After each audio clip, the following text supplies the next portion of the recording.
In this video, we are going to see how we can invite friends to an event on Facebook. So let's say that we have created an event. Let me just quickly create it. I'm on the home screen, and on the left hand side, we can see this event. If you don't see this, you can click on see more, and then you should be able to see it. Click on this and click on create a new event. Event name is, let's say, barbecue party, and it starts on 25th of February and ends on 25th of February from, let's say, 8 p.m. till 11:30, and this is in person. Location is Vancouver, Canada.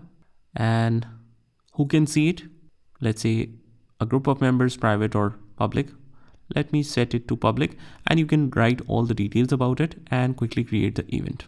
Now, once the event is created, we want to invite friends.